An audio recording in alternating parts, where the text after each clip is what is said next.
Welcome back to Just the Facts, the weekly vidcast from factcheck.org.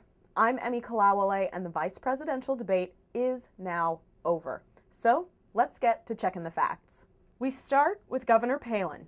Here she repeats a false claim the McCain campaign has peddled off and on for months. When you talk about Barack's plan to tax increase affecting only those making $250,000 a year or more, you're forgetting the millions of small businesses that are going to fit into that category. So they're going to be the ones paying higher taxes, thus resulting in fewer jobs being created and less productivity. Now, you said recently... Millions of small business owners? That's false. At most, a few 100,000 small businesses would be affected by Obama's tax plan to raise the tax rate on those making $250,000 a year or more.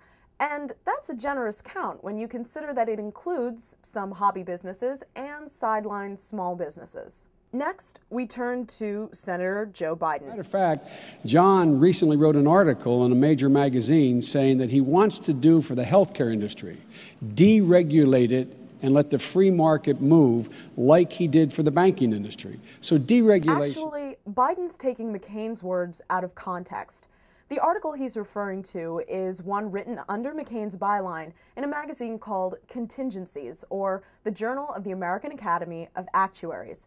McCain was talking about a proposal to allow for the sale and purchase of health insurance across state lines, not deregulation. Here's the full quote. I would also allow individuals to choose to purchase health insurance across state lines when they can find more affordable and attractive products elsewhere that they prefer. Opening up the health insurance market to more vigorous nationwide competition, as we have done over the last decade in banking, would provide more choices of innovative products, less burdened by the worst excesses of state-based regulation.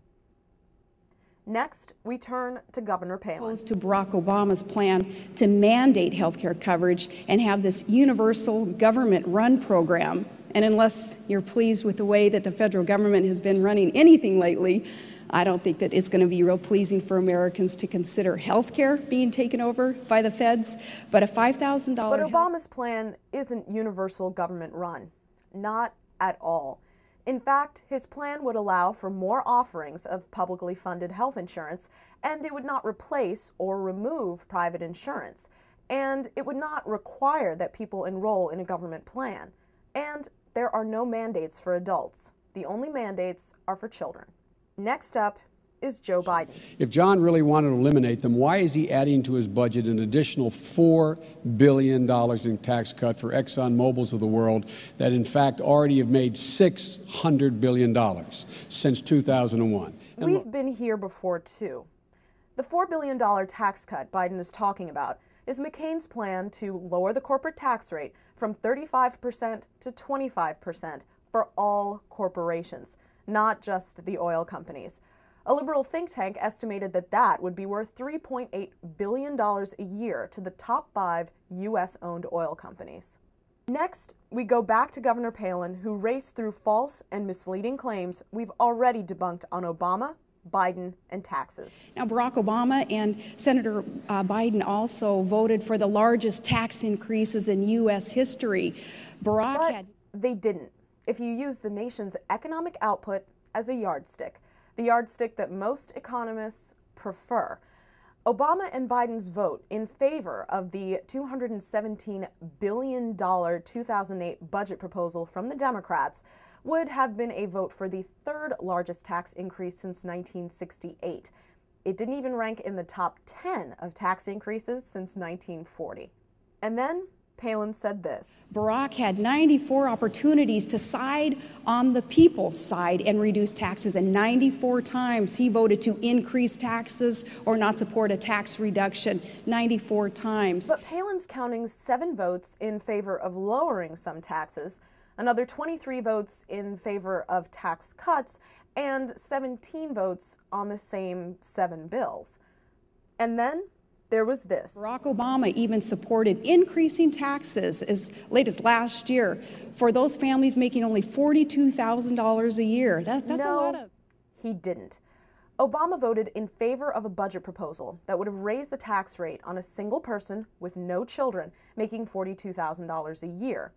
A couple would have to make $83,000 a year to be affected, and a family of four, $90,000 a year.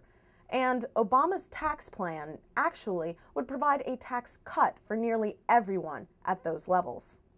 Next, we turn back to Senator Biden, who said this. We're spending $10 billion a month, while the Iraqis have an $80 billion surplus. Feeling deja vu? Here's why. Not to mention that we are still spending $10 billion a month when they have a $79 billion surplus. Obama and Biden are wrong here. The $79 billion and $80 billion are based on an out-of-date projection. Iraq currently has $29 billion in the bank and could have as much as $47 billion to $59 billion by the end of the year. And that's it for this episode of Just the Facts. I, of course, can't squeeze everything in here. I write stories too, but be sure to check out the fresh misleads that we haven't been able to cover here on our website at www.factcheck.org. And you can see a record of our live coverage on the wire at wire.factcheck.org. I'm Emmy Kalawale. Thanks for watching, and see you next week.